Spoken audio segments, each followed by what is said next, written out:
भूमा जय जयाजी पंकजाक्षा कमलापते कमलपत्राक्षा अगुण रूपा गुण सर्वेशा महादक्षा रघुत्तमा हे कमल मित्र भूषणा रावणांतका रघुनंदना पुढे गोलवी ग्रंथ रचना जेणे श्रोत्या सुखवाटे मागील अध्यायी कथा सुरस कालिका देवी मच्छिंद्रास प्रसन्न होऊन वरदानास साबरी विद्या आपली मागच्या अध्यायामध्ये ह्या कालिका देवी प्रसन्न होऊन मच्छिंद्रनाथांना वरदान दिलेले महादेव शंकरांनी स्वतः येऊन त्यांचा तो बखेडा सोडवला।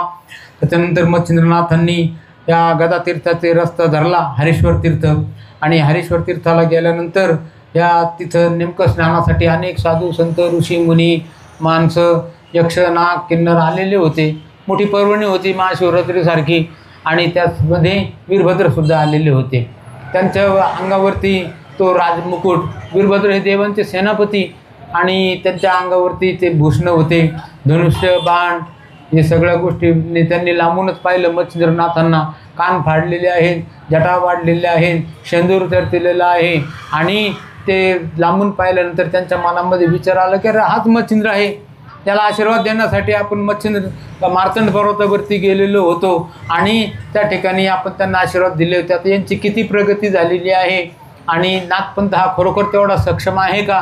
प्रत्यक्ष महादेवापासून त्यांची उत्पत्ती आहे म्हणतात पण मग त्यांची आपण परीक्षा पाहू असं म्हणून तो त्यांच्या पुढे गेलेला आहे। सभेची येता मच्छिंद्रनाथ तो वीरभद्र पातला स्नाना तेथ मानवेशी जोगी कृत त्रिशूल डमरू धनुष्यादी शैली शिंगी नाद अद्भुत नाद नो हेतु आगम व्यक्त साधक हिताता स्वार्थार्थ परिणामी सुतवी। दत्तप्रभूंनी मच्छिंद्रनाथांना जे आभूषण दिलेले होते शैली शिंगी कुबडी फावडी धनुष्य बाण हे जे गोष्टी आहेत ते या प्रत्येक वस्तूला एक काहीतरी महत्त्व आहे आणि ती शैली जी आहे शिंगी जी आहे तर ते तो नाद निघतो शिंगीमधून तो नाद म्हणजे ब्रह्माचा नाद आहे आणि त्या ब्रह्माचा नाद ऐकलं जसे शंखाचा नाद केल्यानंतर तिथले संकट दूर पळून जातात। पांचजन्यम ऋषी केशो देवदत्तम धनंजया पौंड्रम दद्मौ महाशंख भीमकर्मा वृकोदर ज्याप्रमाणे कौरव पांडवांच्या लढाईमध्ये पांचजन्य नावाचा शंख श्रीकृष्ण भगवंतांनी वाजवला होता तसंच नाथपंथामध्ये सुद्धा ही शिंगी दिलेली आहे। त्या शिंगीमधून जो आवाज येतो तो आवाज हा ब्रह्माचा आवाज आहे। त्रिशूल जो आहे तो रज तम सत्व हे तीन गुणात्मक जग आहे याचे प्रतीक आहे आणि त्याचप्रमाणे जे धनुष्य आहे बाण जो आहे तो ज्ञानाचा बाण आहे आणि धनुष्य जे आहे ते अज्ञान नष्ट करण्याचं साधन आहे। असे जे नाथपंथाचे जे वस्तू आहेत ते आजही ते चालत आलेलं आहे तर त्या वस्तूंना प्रत्येक वस्तूला हा अर्थ आहे। काम क्रोध षड्गुण विकार सत्वस्थाते शत्रू निवार तया जिंकिता विवेक फार शर गांडी विराजले अहो शर न हे ते जाण युक्ती काम क्रोधाते देत मुक्ती धनुष्य नव्हे विषय भक्ती ज्ञान शरी विराजले।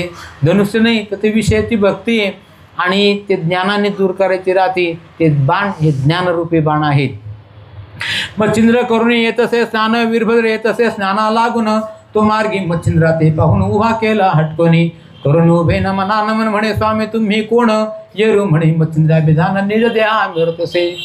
मच्छिंद्रनाथ समोर आल्यानंतर त्या वीरभद्रांनी त्यांना पुढे गेलेले आहेत। मच्छिंद्रनाथांनी त्यांना कोणीतरी श्रेष्ठ मोठा माणूस आहे असं म्हणून नमस्कार केला।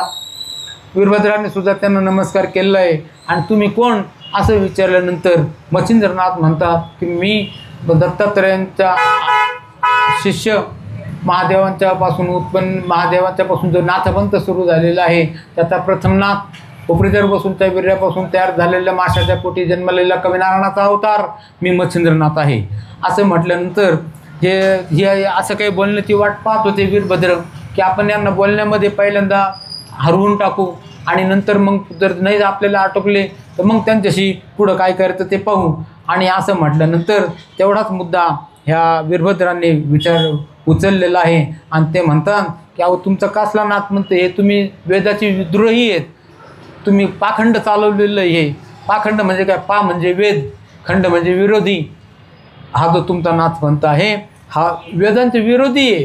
आतापर्यंत असं नव्हतं वेद जे सांगतात त्याच्या विरुद्ध तुमचं आचरण आहे। येरू म्हणे कवणपंथी अभ्यास मिळता जगाप्रती मच्छिंद्र म्हणे जोगी येती नेती नाथपंथी मिरवतो। येरू म्हणे कोण दर्शन मच्छिंद्र म्हणे जोगी महिमान शैली कंथा मुद्रा भूषण निजांगी मिळतसे।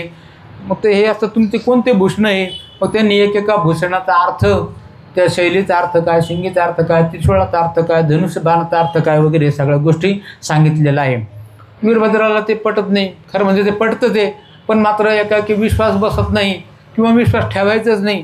कारण की काही दुर्गर अशा मनामध्ये राहतात की लवकर माणसाचा विश्वास बसत नाही. त्याला अशिव भावना म्हणतात. शिव म्हणजे त्याच्यामध्ये कोणत्याही प्रकारचा संशय नाही, निर्भ्रम अगदी. पण दुर्दैवाने सगळं ज्ञान जरी झालं तरीसुद्धा पुन्हा ही माया तिथं उपसते आणि पुन्हा तिमिर जन्म घे गुरुकृपेने अज्ञानता समस्त गुरु साईनाथ पुरवी मनोवासन. ज्ञान जरी झालं एखाद्याला तरीसुद्धा त्याच्या अशा विश्वास नसण्याच्या, दुराग्रहाच्या, अशिव भावना ह्या वेळोवेळी निर्माण होतात. कारण की ते त्याचं स्वरूप आहे. जसं दिव्याच्या खाली अंधार राहतो, दिवा त्या अंधाराला पाहू शकत नाही, त्या पद्धतीने त्याची वेळोवेळी उत्पत्तीसुद्धा होत राहते. तरी आता योगद्रुमा मुद्रा सोडी ह्या नसता उत्तमा, नाही तरी शिक्षा पावशी नेमा ठाई ठाई महाराजा. आगात गुरु ऐसा पूर्ण वेदविधीच्या प्रार्थने करून पूर्ण आगळी पंथ निर्माण जगा मावून मिळवतो. वीरभद्राला मुद्दामच भांडण उकरून काढायचं होतं, म्हणून त्यांनी मुद्दाम त्यांना म्हटलेलं की हे तुम्ही हे जे काही चालवलेलं हे चुकीचं आहे. हे सगळे आभूषणं तुम्ही काढून ठेवा, काढा. ती शैली, शिंगी, कुबडी, फावडी, धनुष्यबाण, शंख, पद्म, आणि तुम्ही आम्ही सांगतो त्या पद्धतीने राहा. आणि जर तुम्ही करीत नसाल तर मग तुम्हाला माझ्याशी लढाई करावी लागेल.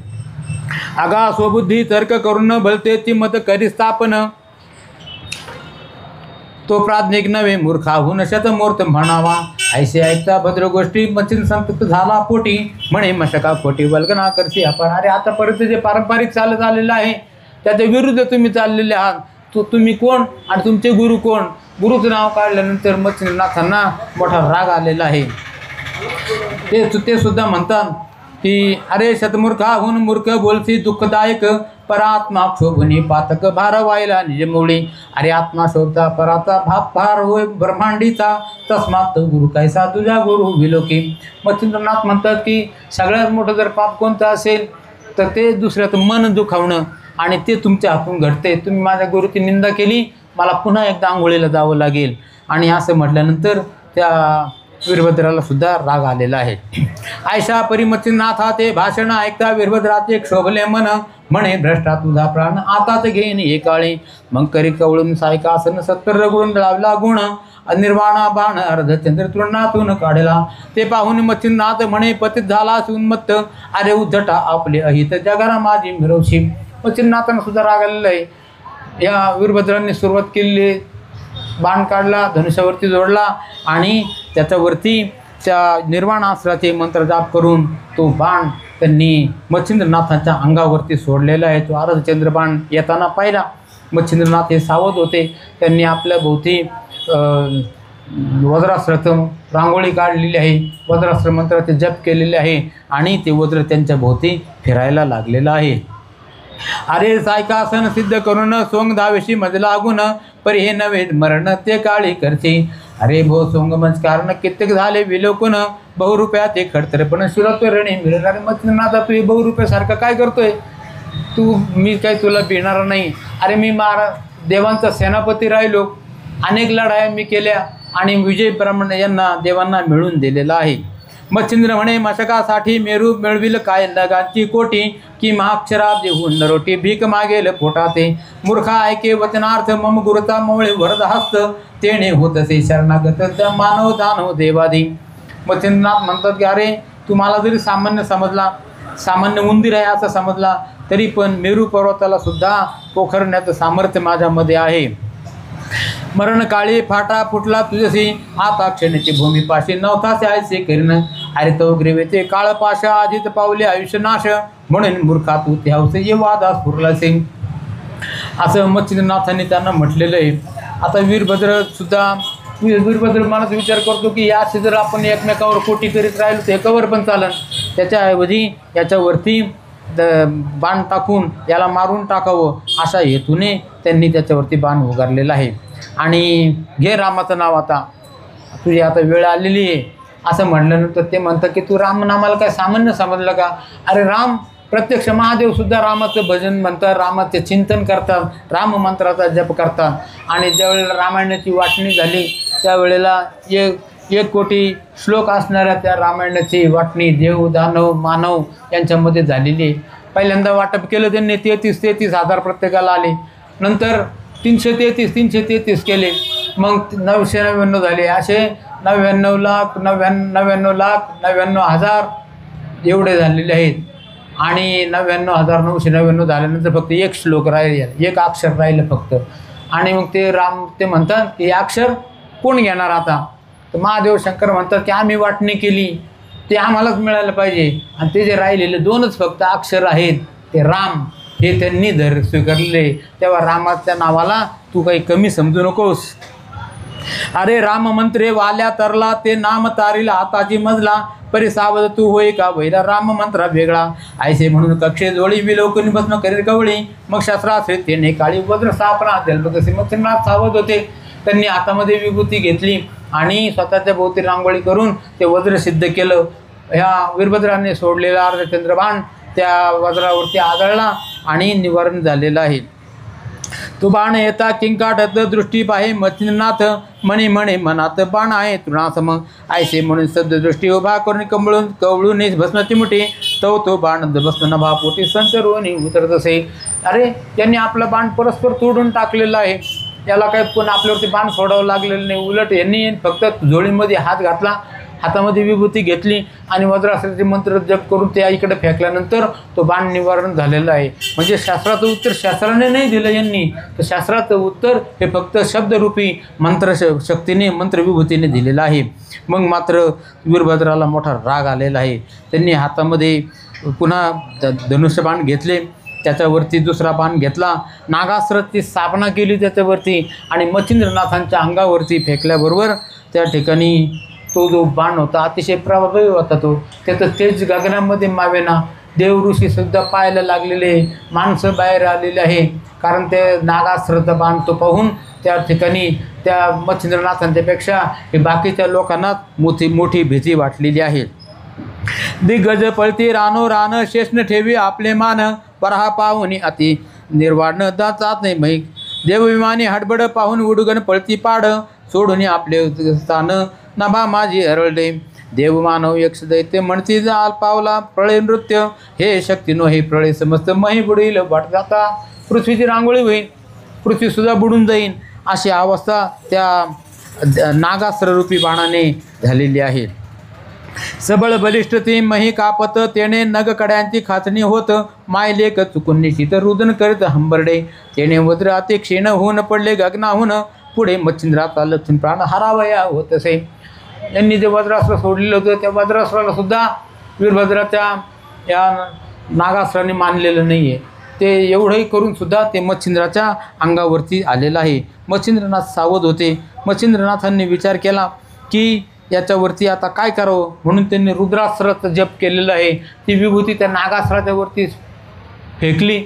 आता नागाचे मालक महादेव शंकर आहेत. महादेव शंकराचं रुद्र अस्त्र आणि त्याला पाहून ते नागेंद्र अस्त्र हे लाजलेलं आहे आणि ते एका बाजूला जाऊन पडलेलं आहे. शक्ती पडता खचून मही, रुद्र मिरवले अदृश्य देही, येरीकडे खगेंद्र मही, अस्त्र भक्षित असे. तेणे नागास्त्र तुरत अदृश्य झाले युद्धरहित, यावरी अस्त्र विणता सुत तेही झाले अदृश्य. यावरी वीरभद्र प्रताप धरणी वाता अस्त्र प्रेरिता झाला गगने, ते मच्छिंद्रनाथ विलोकनी पर्वता अस्त्र सोडत असे.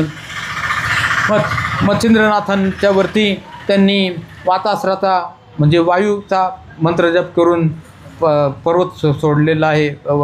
वायूचा जप करून ते वातास्त्र मच्छिंद्रनाथांच्या अंगावर फेकलं. मच्छिंद्रनाथांनी त्याला प्रतिकार करण्यासाठी पर्वतास्त्र मंत्राचे जाप केले. मोठा पर्वत उभा राहिलेला आहे आणि वाऱ्यापासून त्यांचे निवारण झालेलं आहे. यावरी प्रतापी वीरभद्र त्वरित प्रेरता झाला अग्न्यास्त्र, ते पाहुनी मच्छिंद्रनाथ जलदास्त्र फिरत असे. तेने सकळ अग्नि विध्वंन करते झाले अदृश्य गमन, यावरी वीरभद्र कामास्त्र सोडून कामव्यथा योजित असे. वीरभद्राने मच्छिंद्रनाथांच्या वरती अग्न्यास्त्राचा प्रयोग केला आणि ते पण तिकडं जाळ दिसायला लागलेलं आहे. मच्छिंद्रनाथांच्या अंगावर सुद्धा तो जाळ येतोय.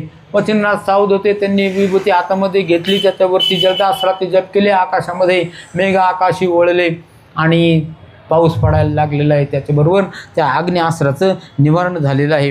वीरभद्र मोठा कुशल होता. त्याने कामास्त्र मंत्राची कामास्त्राचं बाणावरती योजना केली आणि तो बाण या मच्छिंद्रनाथांच्या अंगावरती सोडला. मच्छिंद्रनाथ सावध होते. मच्छिंद्रनाथांनी त्याला प्रतिकार करण्यासाठी विरक्त अस्त्राचे मंत्रजाप केले आणि ती विभूती त्या वीरभद्राच्या तिकडे फेकल्यानंतर काय झालेलं आहे की वीरभद्राने सोडलेलं कामास्त्र आणि मच्छिंद्रनाथांनी सोडलेलं हे रथ्यास्त्र यांचा दोघांचा संगम झालेला आहे आणि ते दोन्हीही त्यांच्याच नादामध्ये बाजूला जाऊन पडलेले आहेत. त्याच्यावरती वीरभद्रनाथांनी महोरगास्त्र नावाचा जप केलेला आहे. म्हणजे महान मोठे साप त्या ठिकाणी तयार झाले, मच्छिंद्रनाथांच्या अंगावरती चाललेले आहे. ते मच्छिंद्रनाथांनी पाहिलं आणि त्याच्यावरती गरुडास्त्राचा जप केला. गरुड आलेले आहेत, अनेक गरुड आले आणि त्यांनी त्या सापास्त्राचं निवारण केलेलं आहे. वीरभद्र तो वैश्वानर प्रेरता झाला दानवास्त्र, मच्छिंद्रनाथ अति तत्पर देवास्त्र प्रेरित असे. मग ते श्री बळवंत देव दानव झाले अमित, ते पाहून उभयता ते स्वग्रीवा तुकावते. वीरभद्राने दानवास्त्राचा मंत्र जप केला आणि अनेक राक्षस निर्माण झालेले आहे. मच्छिंद्रनाथाने देवास्त्र मंत्राचे जप करून ती विभूती तिकडे फेकल्यानंतर त्या दानवांशी त्यांची लढाई चालली आणि त्यांच्यावरती त्यांनी विजय मिळवलेला आहे. आणि ते सगळेजण म्हणतात की खरोखर मच्छिंद्रनाथ हा धन्य आहे की ज्याने या वीरभद्राशी सुद्धा लढाई केलेली आहे. परस्परे धन्य म्हणून वधोने हृदय करते मान, गदगदोनी हास्यवतन एकमेका बोलते. वीरभद्र म्हणे सकळ मही पुढे पहा भद्रजात, म्हणे अविनाशवंत गुरु आहे माझा की. आणि मग आता तुम्ही सांगा माझे गुरु श्रेष्ठ आहेत का नाही. वीरभद्र मनात विचार करतो की खरोखर यांचे गुरु श्रेष्ठ आहे. आतापर्यंत अनेक लोकांशी मी लढाया केल्या, अनेक राक्षसांना जिंकून घेतलं, पण याच्यासारखा योद्धा मला आतापर्यंत मिळालेला नव्हता. यावरी वीरभद्र ब्रह्मास्त्र प्रेरता झाला अतिपवित्र, ते पाहून या वरद पात्र विद्यास्त्र प्रेरित असे. ते प्रगटता चतुर्भुज मूर्ती विधी लागे चरणाप्रती, यावरी कार्तिकास्त्र भद्रजाती सोडता झाला तच्छिन्नी. असं जरी असलं, एकमेकांना जरी त्यांनी मानलं हे तुल्यबळ आहे असं जरी एकमेकांनी ठरवलं, पण लढाई मात्र काही थांबलेली नाही. वीरभद्राने ब्रह्मास्त्र मंत्र बाण योजला, त्याच्यावरती ब्रह्मास्त्राची योजना केली आणि याला आता ब्रह्मास्त्राने बांधून टाकू असं म्हणून त्यांनी तो बाण ह्या मच्छिंद्रनाथांच्या वरती सोडला. मच्छिंद्रनाथ सावध होते. त्यांनी विधी अस्त्राचे मंत्र जप केले. विधी म्हणजे ब्रह्मदेव आणि ब्रह्मदेव चतुर्मुख ब्रह्मदेव त्या ठिकाणी प्रगट झालेले आहे आणि ब्रह्मास्त्राचं निवारण केलेलं आहे. ते पाहून या दत्तवरद पाणी श्रीहस्त्र सोडून गगने, ते बोलता लावण्य खाणी स्वामी लागे विधाते. येणे करून कार्तिकास्त्र तत्क्षणी झाले शांत, त्यावरी भद्र तो कालास्त्र प्रेरता झाला तत्क्षणी. त्याच्यानंतर वीरभद्राने श्रीहस्त्राचे मंत्र जप केलेले आहे आणि वीरभद्राने तो बाण त्यांच्याकडे सोडला. त्याच्यावरती उतारा म्हणून या वीरभद्रांनी कार्तिकास्त्राचे जप केले. तिथं कार्तिक स्वामी प्रगट झालेले आहे आणि त्या श्रीहस्त्राचं निवारण झालेलं आहे. ते पाहुनी सकळ देव करते झाले मच्छिंद्र सवन, म्हणती महाराजा युग भाऊ सकळ नाश पावेल की. म्हणती महाराजा कलिभाग पुढे आहेत अनंत युग, तो आधी तुम्ही सकळ याग विनाश रूपी पाहता. केव्हा आम्ही ऐकलेलं आहे कधीतरी ही सृष्टी बुडणार आहे, पण आजच बुडावी असं होऊ नये म्हणून मच्छिंद्रनाथा तुम्ही तरी आता ऐका आणि ही लढाई थांबवा. तेने माया प्रळय हरला, माया उत्पत्ती प्रयोग राहिला, मग सकाळी विमाने उतरून महिला देव नमती मच्छिंद्रा. ब्रह्मा विष्णू आणि रुद्र स्तवने केला शांत मच्छिंद्र, मग सन्निध बोलावून वीरभद्र करी कर उपजाती. स्वतः महादेव शंकर विष्णू भगवान तिथं आलेले आहेत. सगळे देवदेवता विमानामधून तिथं उतरल्या आणि मच्छिंद्रनाथांच्या आणि वीरभद्राच्या मध्ये जाऊन उभे राहिलेले आहे. मच्छिंद्रनाथांना महादेव म्हणतात की तुम्ही विजयाची परिसीमा केली. एकमेकांच्या वरती लढाईमध्ये दोघं जण तुम्ही तुल्य बळ आहात, दोघेही तुम्ही ह्या देवांच्याच गटाचे आहात, तेव्हा आता ही लढाई थांबवा. मद समान युद्ध नेहमी पातलो याही युद्धभूमी, परिणदेव को युद्ध संगमी मच्छिंद्रा समान पुरुषार्थ. म्यापूर्वी रामन बळी भांडून सुखे देववीर रणी आणून, किन्नर गंधर्व थकित जाण नाही ठेले मम युद्धी. वीरभद्र म्हणतात की माझ्या समोर आतापर्यंत कोणतेही युद्ध टेकले नाही.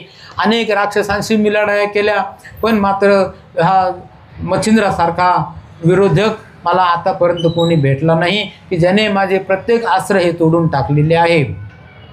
म्हणे महाराजा योग त्रुमा वेदना कामना असेल तुम्हा तर ती सांगून रुद्रतमा वरद चुका पोहडवे. एरी म्हणे बा महाराजा एक अर्थ तू करी माझा परित्या ते फळ देऊन लोकोपकारी मिरवावे. मच्छिंद्रनाथांना त्या महादेवांनी पोटाशी धरलेलं आहे आणि त्यांना सांगतं की बाबा आता काही ही लढाई जास्त वाढू नका, तुम्ही थांबा. असं म्हटल्यानंतर दोघंही थांबलेले आहे. तन्याये कामना चित्ती विकार सांडी वरली मती तरी कार्यगंधाच्या बैसुनार्थी लोकोपकारी मिरवावे. तरी तो अर्थ म्हणाल कोण महाराजा करा श्रवण म्या काननी वरिला विद्या काम साबरे विद्या. महाराजा हो तुम्हाला अशी काही इच्छा झाली म्हणून तुम्ही ही लढाई मांडलेली आहे. मच्छिंद्रनाथ म्हणतात की माझं काहीच म्हणणं नाही, मला फक्त लोकांच्या उपकारासाठी मी जी काही साबरी विद्या निर्माण केलेली आहे त्याला ह्या वीरभद्रांनी सहकार्य करावं.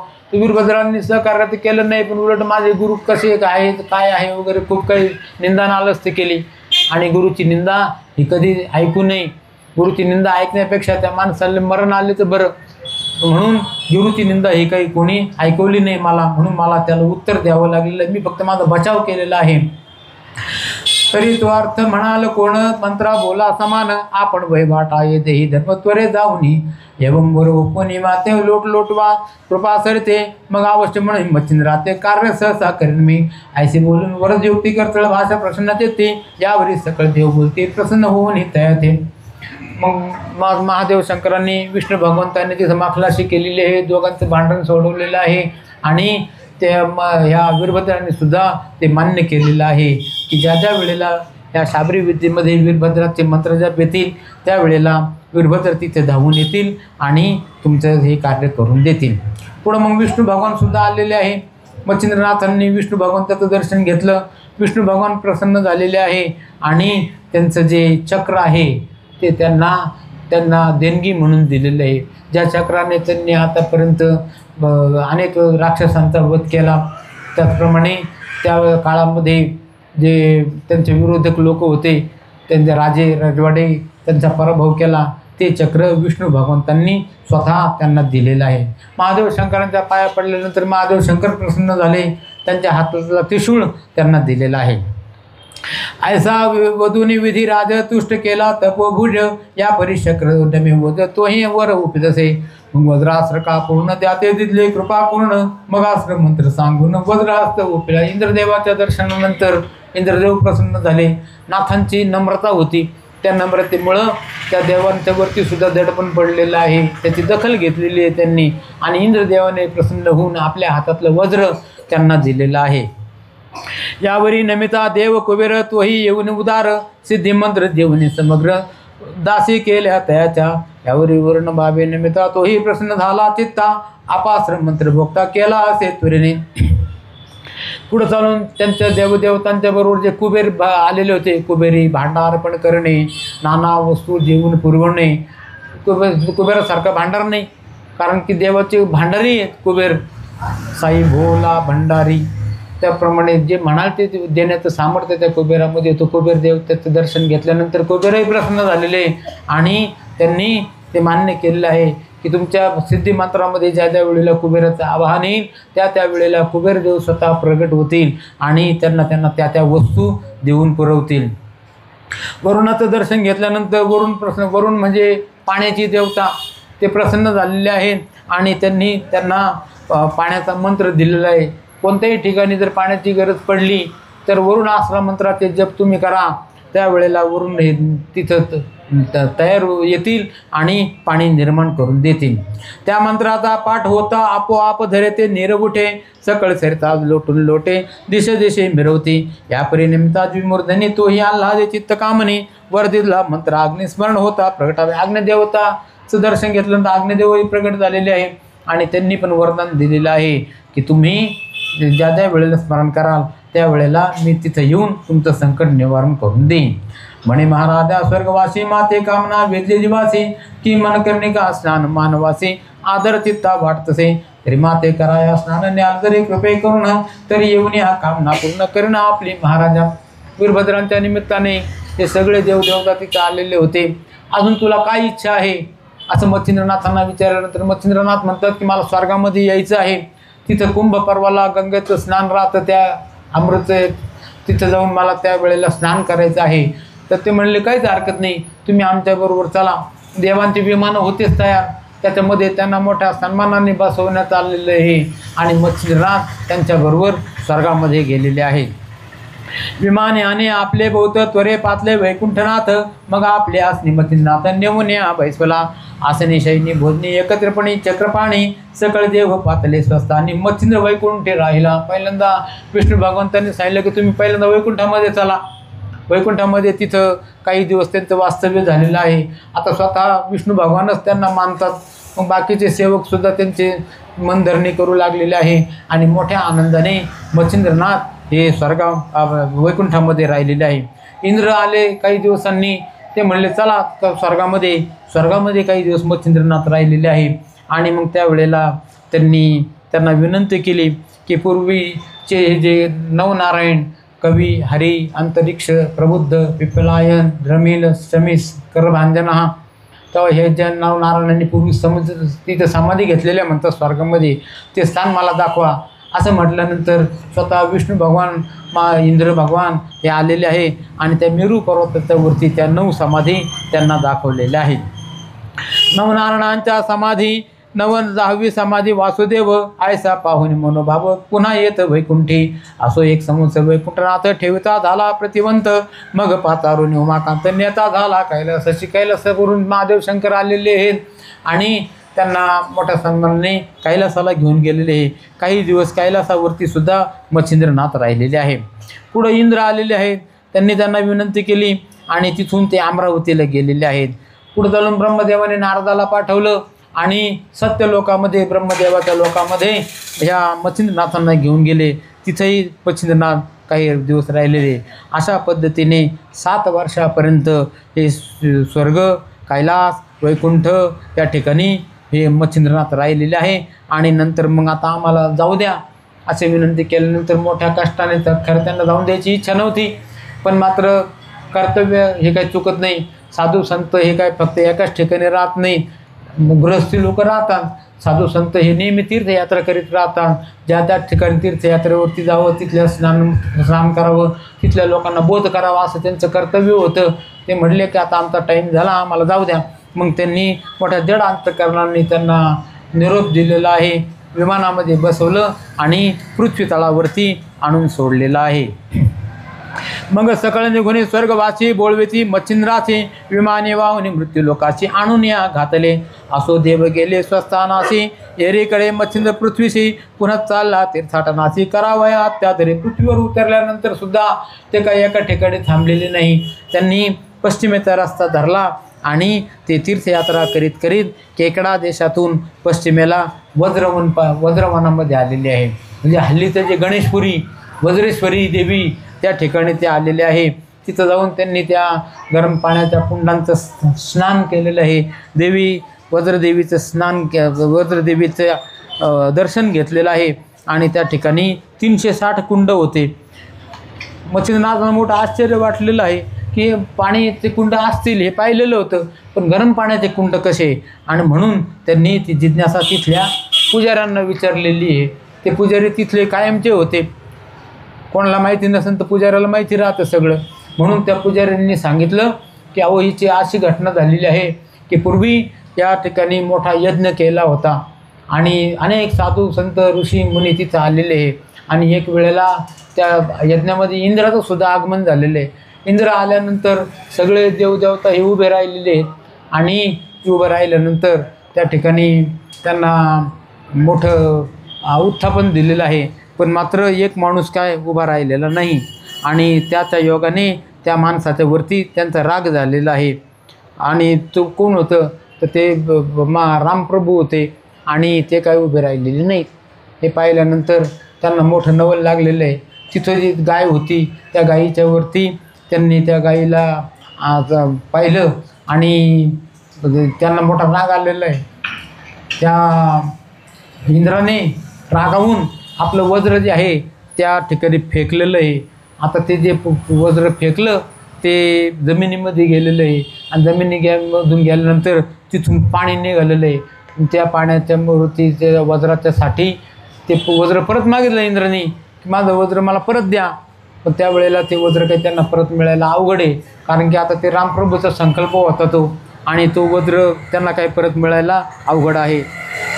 म्हणे जीवलगा मच्छिंद्रनाथा धन्य तू प्रतापवंता, भोगावती जीवनाते माते स्नान घातले योगेंद्रा, सानोसानी ऐसे ऐसे ऐकून मच्छिंद्रनाथ म्हणे योजिले करावे. सरस्वती सरता पात्रे जी उंचवट जागा त्या क्षेत्री, पाहुनी वाटिका सर्व देते वरुण मंत्र झेलपत असे. आणि मग त्या पुजाऱ्यांनी सांगितलं की ती जी वज्र देवी वज्र परत मिळेना, म्हणून ते त्या ठिकाणी त्या वज्राची स्थापना करावी लागलेली त्यांना वज्राबाई म्हणून. आणि वज्रदेवीची स्थापना झाल्यानंतर मग त्या इंद्राला त्याचं मनोरथ सिद्ध झालेलं आहे, त्याला ते परत मिळालेलं आहे. पण मात्र नाव मात्र कायम राहिलेले आहे. मच्छिंद्रनाथ मनात विचार करतात, या ठिकाणी देवी मातेला त्यावेळेला रामप्रभूंनी स्नान घातलेलं होतं, आपण पण इथं कुंड निर्माण करू, आपण पण वज्रदेवीला स्नान घालू, असं म्हणून त्यांनी नुकतेच मिळालेलं जे मागच्या लढाईमध्ये मिळालं होतं त्यांना वरुण मंत्राचा अस्त्र, त्यांनी तो मंत्र जप केला. ते विभूती त्या कुंडाकडे सोडल्यानंतर तिथे एक कुंड तयार झालं. त्याच्यातून जे पाणी आलेलं आहे ते पाताळामधून पाणी आलेले, पाताळा गंगेचं पाणी, त्या पाण्याने मच्छिंद्रनाथांनी देवीला स्नान घातलं. देवी माताला मोठा आनंद झाला, ती प्रगट झालेली आहे आणि ती म्हणते की महाराज मला रामप्रभूंनी स्नान घातलं होतं त्यावेळेला, त्याच्यानंतर पाताळ गंगेचं स्नान मच्छिंद्रनाथा तुम्ही घातलेले आहे. मग त्या दर्भी मंत्रयुक्ती मी प्रगट झाले महाभगवती, वज्र गिळून उद्रावती करती झाले ते समय, यावरी शक्रे राम तो बोलून पूर्ण केला समाधान, मग श्रीरामा ते स्तवन करून वज्र पुन्हा मागतले. त्यावेळेला स्वतः देवी मातेने पुन्हा त्या कथेचा उच्चार केलेला आहे आणि ती सांगते की रामप्रभूंकडं त्यांनी जे वज्र परत मागितलं होतं ते जमिनीत गेलेलं वज्र रामप्रभूंच्या कृपेनेच त्यांना परत मिळालेलं आहे. मग तिथं ते अनेक साधू संत ऋषीमुनी आले होते, त्यांनी स्वतः ते कुंड निर्माण केलेले होते आणि ते साधू संत निघून गेले, यज्ञ पूर्ण झालेला आहे. आणि नंतर मग त्यांच्या नावाचे ते कुंड आजपर्यंत इथे राहिलेले आहेत.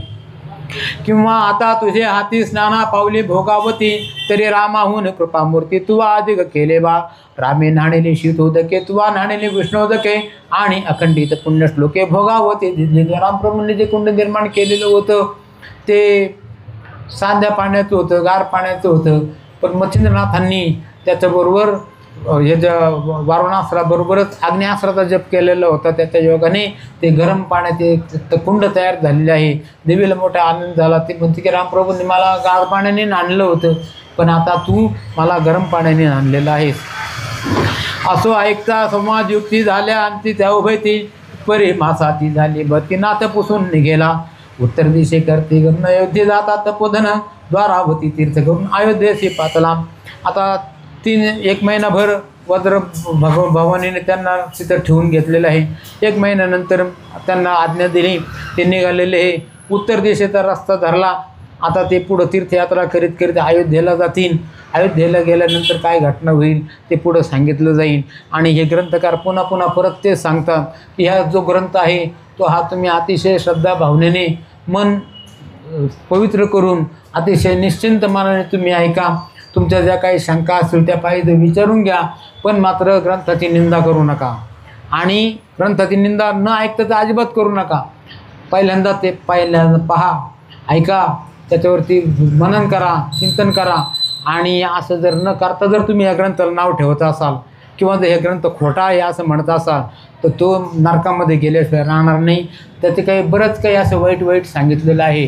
त्याचं कारणच तसं आहे की त्या ग्रंथकारांना पूर्ण खात्री आहे की हा जो ग्रंथ आहे हा ग्रंथ नाही, ही अमृत संजीवनी आहे. आणि ह्या प्रत्यक्ष गोरक्षनाथांनी भक्तांच्या कल्याणासाठी तयार केलेली आहे.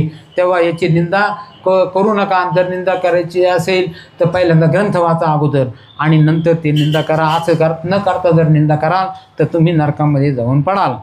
स्वस्ती श्री भक्ती कथा सार समस्त गोरष्टाव किम्यागार सदा परसोद भावी चित्र सप्तमाध्याय गुढा. श्रीकृष्णार्पणमस्तु. शुभं भवन्तु. श्री गणेशाय नमः. श्री सरस्वती नमः. श्री मार्तंड भगवान नमः. श्री गुरुभ्यो नमः. ओम नमो जी गुरुराया भवच्छेदका पळवी माया श्री ज्ञानेश्वरा सदय हृदय मम किंचित नाम मिरवशी अगा हे ज्ञान देवटी आम्हा साधका दिठी मिरवला आहेशी पूर्ण कोटी हितकारक महाराजा. तरी मागेले अध्यायी कथन विधियुक्त वीरभद्र केला प्रसन्न आणि स्वर्गाचे भुग्न मैलागी उतरला. वज्रगटके भगवती स्नानाप्रती वैष्णोदके भोगावती जगा माझी आणली. यावरी द्वारका करून तीर्थ गोमती स्नान विध्यर्थ करून ये द्वारका नाथ प्रसन्न चित्ती आगळा. विठ्ठल विठ्ठल विठ्ठल विठ्ठल विठ्ठल विठ्ठल कुंडली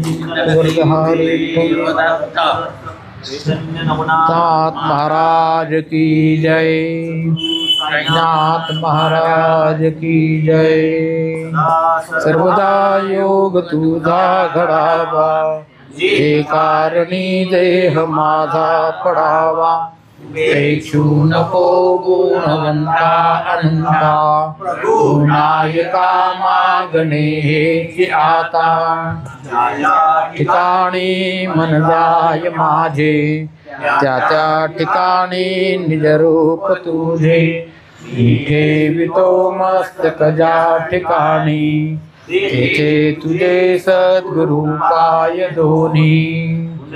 वरधार विठ्ठल श्री ज्ञानदेव तुकाराम महाराज की जय. ज्ञानेश्वर महाराज की जय. तुकाराम महाराज की जय. निरंजन आदेश.